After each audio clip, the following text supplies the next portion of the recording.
മറ്റൊരു lower class Warrier ചൈൽഡാ. അവനെ നമുക്ക് മറ്റൊരു പ്ലാനറ്റിലേക്ക് അയക്കാം. ഇവിടെ നിർത്തുന്നത് നമുക്കത്ര നല്ലതല്ല. അങ്ങനെ ചെയ്യണ്ട. വെജിറ്റ എന്ന പ്ലാനറ്റിൽ ഒരു ആൺകുട്ടിയുടെ കരച്ചിൽ ആദ്യമായിട്ടാണ് കേൾക്കുന്നത്. അങ്ങ് ആകാശത്തിൽ അവന്റെ അച്ഛനും അവന്റെ സ്വന്തം നാടും ഭീകരരായ ശത്രുക്കളുടെ ഭീഷണിയിൽ പെട്ടിരിക്കുകയാണ്.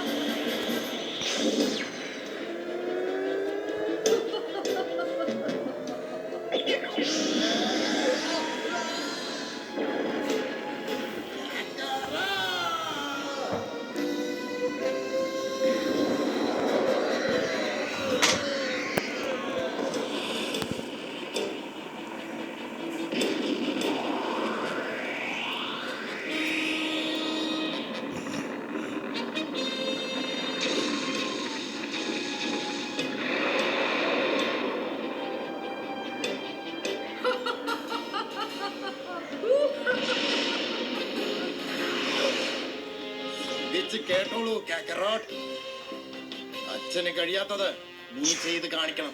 ഒരിക്കൽ നീ പ്ലാനറ്റ് വെജിറ്റയിലെ സയൻസിനോട് പ്രതികാരം ചെയ്യണം. നമ്മുടെ വംശത്തിന്റെ അഭിമാനം നീ കാത്തു സൂക്ഷിക്കണം.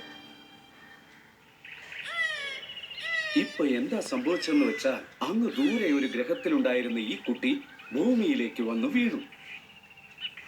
ഈ വൃദ്ധന്റെ ദയക്ക് നന്ദി പറയണം. ഈ പുതിയ ലോകത്തെ അവനവന്റെ വീടാക്കി മാറ്റും. നിന്നെ ഞാൻ ഗോഗോ എന്ന് വിളിക്കാം. ഇങ്ങനെയാണ് ഇവിടെ നിന്നാണ് ഗോകുവിന്റെ കഥ ആരംഭിക്കുന്നത്.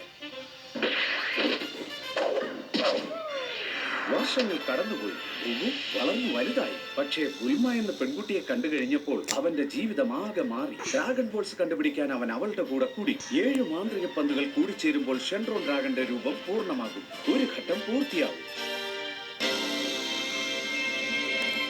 ആ യാത്രയിൽ അവൻ ഒരുപാട് കൂട്ടുകാരെ കിട്ടി. പ്രശസ്ത മാർഷ്യൽ ആർട്സ് മാസ്റ്ററായ റോഷിയുടെ ശിഷ്യനായതുകൊണ്ട് അവൻ ഒരുപാട് അവസരങ്ങൾ കിട്ടി. തന്നെയും തന്റെ സുഹൃത്തുക്കളെയും രക്ഷിക്കാൻ അവൻ ഒരുപാട് ശത്രുക്കളെ നേരിട്ടു. ശക്തിമാനായ കിങ് പിക്കോളയുമായി ഏറ്റുമുട്ടിയതാണ് ഗോകു നേരിട്ട ഏറ്റവും വലിയ വെല്ലുവിളി. പക്ഷേ ഗുരു കോറിന്റെ സഹായത്താൽ ഗോകുവിന് തന്റെ മറഞ്ഞിരുന്ന ശക്തിയെ വെളിയിൽ കൊണ്ടുവരാൻ സാധിച്ചു. ആ പോരാട്ടത്തിൽ ഗോകുവിന് തന്റെ പറക്കുന്ന ശക്തിയുടെ തീവ്രത മനസ്സിലായി. അതുമാത്രമല്ല, കിങ് പിക്കോളയുടെ ലോകാധിപത്യവും അതിലൂടെ ഇല്ലാതായി. എന്നാൽ പോലും കിങ് പിക്കോളയ്ക്ക് മരിക്കുന്നതിന് മുമ്പ് ഒരു തീരുമാനമെടുക്കാൻ അവസരം കിട്ടി.